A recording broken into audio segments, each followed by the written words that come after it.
Hi everybody, I'm Surface to Nerd, and today I'm starting a new series that I'm calling Re-enactor Reviews. And if y'all want to have me do a different setup for this, I can. I can do it inside. That way it might be better lighting for things, and I can be closer. Or if you want to do it like on the ground, however y'all want me to do this, I can try. Right now I'm just going to do how I usually do videos. We'll see how that works. Also, sorry about the weekly upload things. Yes, I'm trying to upload weekly. That is my goal. But life's busy, but things should be calming down. So, I don't know what next video is going to be. I'm going to have to think about that. Probably will do another Re-enactor Reviews. Please tell me what y'all think about this kind of content. I know people voted for it. And I just want to make sure that, y'all are actually enjoying it. And I'm not doing this for nothing. Because I think it's a fun concept. Just want to know what y'all think. So I'm going to be going over probably the most commonly reviewed and complained about pieces of any soldier's equipment, the web gear. Now, the M56 web gear is a lot different than most web gears the United States has issued. Ever since, really the Spanish-American War, we've done with cartridge belts, which are a belt that has the pouches for the ammunition type on them. And they can't be moved. Now, we did have a belt system right before World War I that had a modular placing for the ammo pouches, but that was, I think, for the pistol belt and not the actual there was a cartridge belt variant where the pouches were sewn in. And if you know from the 1910, or I think it's the M1928 ammo cartridge belts, the pouches are sewn in. Now, it's great and all because you have ammo right there and all around you, but it causes some problems when you're trying to have a very modular system. The thing about the U.S. equipment, it's always been modular. There's always been the grommets for the holes to hang stuff off of and stuff like that. And the idea was always that it could be modular. However, with cartridge belts, you can't really put things on the belt itself because the pouches for the ammo are there, so you have to hang things off. And not only that, but you had to make different cartridge belts for different guns because the M1 Garand, the cartridge belt for the M1 Garand is not going to fit the cartridge belt for the BAR. However, they went to the M56 and they changed that. So so we did kind of what most countries did at the time, which is a belt, ammo pouches that can be put on said belt, and really, honestly, this is my preferred way of doing it. You can set up your equipment however you like, and I really do enjoy that. The M56 equipment, in my humble opinion, is one of, if not the best equipment the United States has made. Maybe Alice could be better. Obviously Alice is better, but I like the cotton. I like looking wise, and also it functions pretty much the same as Alice. Just the Alice equipment and the M67 equipment tends to be more rugged due to the nylon. But yeah, so we'll go over it. What do I like? What I don't like? What I really like is the modularity to it. Like I said, everything attaches with clips on the back. They're now called Alice clips, but that time they were called slide keepers, and I'll show that here. There's a bug also flying in front of my camera, which is great. Yeah, there it is. You have these slide keepers, and that attaches onto the belt, and you can do really wherever you want. I mean, I could have canteens in the front, ammo in the back. I could have no ammo. I mean, you could do literally whatever you want with it, and that's what's so great about it. Not only that, but the ammo pouches are pretty much universal.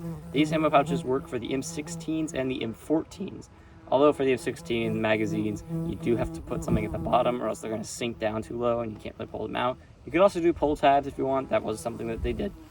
But yeah. Now, with the ammo pouches, I really do love them. They are pretty nice. The only thing I would complain about is they're a little bulky. They're not too bulky, though. But unlike cartridge belts are a lot tighter to your body. These are a little more jutted out.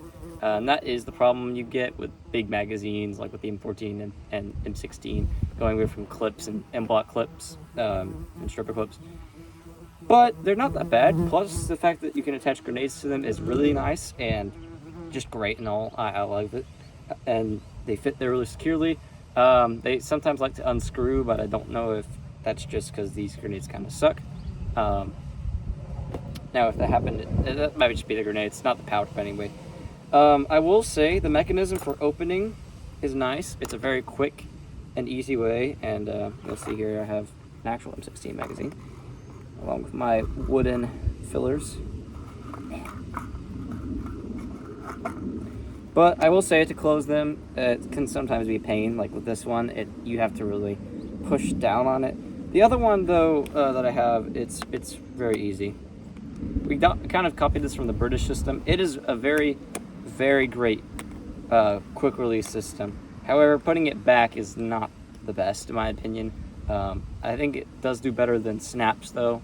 So, because I'll tell you, we'll get to that when we get to the canteens.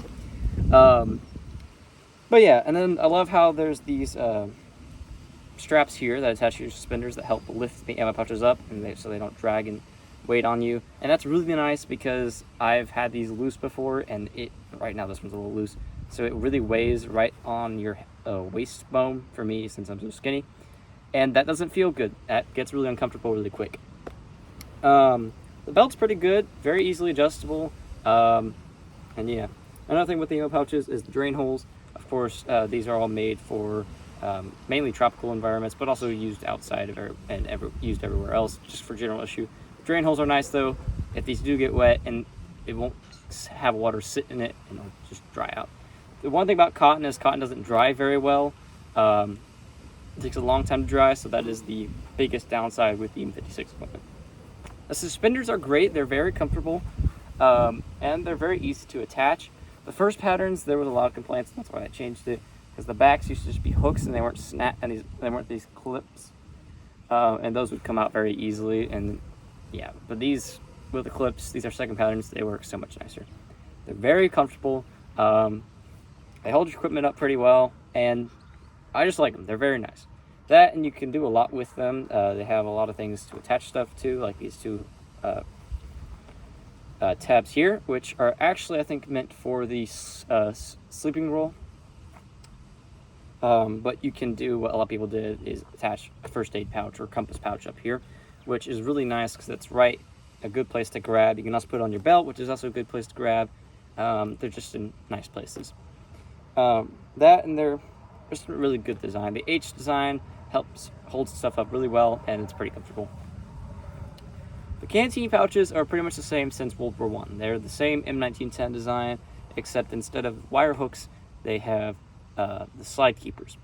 These are really nice. They hold 1 quart of water, so having 2 really is what you really need. I will say they still have the old snaps, except they got rid of the lift-adopt snap and went back to the old snaps they had for some of their equipment in World War I, which I think are nicer than the lift-adopts, but it's not the easy. It's not a quick release system, so of course it's not going to be as nice as the quick release system, but holds the canteens pretty well. And having them attached to your belt with slide keepers instead of them being hung off by the wire hook system, it's nice. It is, and instead of it just going smacking up against your butt, it's right here. And even when they're full of water, they might drag down a little bit, but that's why you really want the suspenders as well. They're not going to really fall and hit you. They kind of just sit there, and it's a lot nicer than the old World War II, Korean War, and World War I systems. Massive upgrades. And then I just have a Bowie knife here, but the bayonet, which isn't technically a part of the M56, but is kind of crucial to the equipment, also is pretty nice. I love how they have the system for the M7 bayonet with the M8 scabbard, where you can either loop it around the belt or you can wire hook it. Either one works. The entrenching tool, it's pretty nice actually. The M56 entrenching tool also allows you to put your bayonet on it, which is really cool, really nice, and it allows to have all your equipment on. I've had this on before, and also way better than almost every single other shovel design from the previous parts of the century. Of course, a lot of countries, World War I, just had it looped around the belt and then down, and of course we had the wire hook system. That sucks. It really sucks. Because the shovel's so long, and it just likes to flap, and this is the heaviest part. But when you have it, just like with the canteens, getting rid of that wire hook system and with the slide keepers, it's on your belt, it doesn't flap around that much. The shovel itself, the handle's not long enough to really cause much of a problems. It's not the best, or many problems. It's not the best. That's why you don't really see a lot of guys carry them in combat on their belts. But or in Vietnam at least. But still a really cool system, and probably my favorite entrenching tool carrying system that we've ever designed. I like how the bayonet can attach to it. I think that's my favorite part of it. It is a little heavy, especially with the bayonet on it, but you really don't feel it on the belt, and that's what's really nice about the belt, which I'll talk a little bit more about. So I love the belt. The belt, and just it's kind of the key to the entire equipment, because it sets apart how every other equipment base has been set up. We've had pistol belts, and that's what this is, since World War One, and those were the same principle. You can modularize it and put things on it wherever you want them to. And now why that's really important is because it allows you to not have to make all these different kinds of equipment for different people, and you can give everyone the same equipment set, and then they can change it to whatever they need it to for their role. Like in World War II, the BAR gunners, they needed to have BAR cartridge belts, and the riflemen needed cartridge belts for the M1 Garand in 1903. For the carbine, they just had pistol belts with the ammo pouches on them. I mean, instead of doing that, you could just give everyone this base set and you can use it for everything. This belt, you can put whatever you want on it. So MG gunners, of course, never really had these ammo pouches. Gone, they don't need them. They have their belts on them. And if they wanted to, I mean, you could put M60 ammunition in here if you honestly wanted to. Some guys did. Some guys also put like their tools in there for their M60. And so it just allows you to do whatever you want. I mean, you can put rifle ammunition here. You can put grenade launching ammunition, so the 40 millimeters. I mean, you can really do whatever you want with this equipment, and that's why I love it so much. It's a little bit of a downside because with all load carrying equipment, it's going to be a little heavy. It's especially going to be heavy around your waist. And of course, that's why we've gone away from that and kind of went to the chest rig setups, which are a lot more comfortable, I will say, but I do prefer I do prefer low carrying equipment than chest rigs. That's just my personal opinion because I like the older stuff. But otherwise, it's really good equipment. The wet aspect of it, though, is probably the worst. The worst part of this is the canvas. And when it gets wet, it takes a long time to dry. And in the jungle environment, if this got wet and it's stayed wet, canvas you don't want to keep wet, and so these things would tend to rot away pretty quickly. It did really pretty well in Vietnam, but of course due to those issues they had to switch to the nylon M67 equipment and eventually the Alice equipment. I think that's all. The other aspects of the M56 equipment are the sleeping roll bag, which sucks. It's horrible. Don't get it. I mean, it's very complicated. It's not too complicated, but it's... And the butt pack. I do have the butt pack with me. I just didn't bring it out here. Editor Certified Standard here. So, here's my M61, M56-61 butt pack, just to show you what it looks like. So, it would go right in between here on the belt with these slide keepers, and then these hooks attached to here. Sucks. I don't like it. Not only that, but the opening system takes forever, and you're not really meant to open it quickly, but if you wanted to, you kind of couldn't. What I do like is that there's straps on the bottom to hold ponchos and blanket rolls and all that fun stuff, so that's nice. I do like that about it. And you can put stuff on it, which is great, and it's got the stuff for the M1910 stuff as well. It also does hold a good amount of stuff, and the inside on the 61 model is rubberized, which is also really nice, so it's waterproofed. But otherwise, I really don't like it. However, they're still cool, and I'm not a huge hater of it. I know it kind of seems like it, but there's a small part of my heart that does actually love it.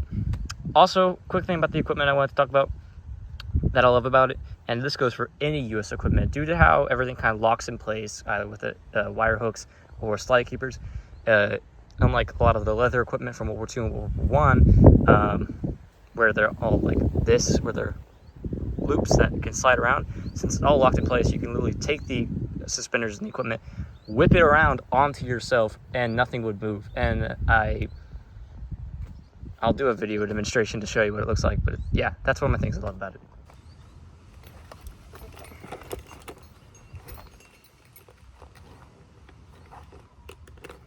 That and the buckle is actually pretty nice. It's not too hard to put on and not too hard to take off. They can prove it from World War II. It's just a little different, but yeah. I'm going to go over that real quick because that's my least favorite part of the M56 equipment. sucks. I hate it, and I know a lot of people love it, but I despise that thing.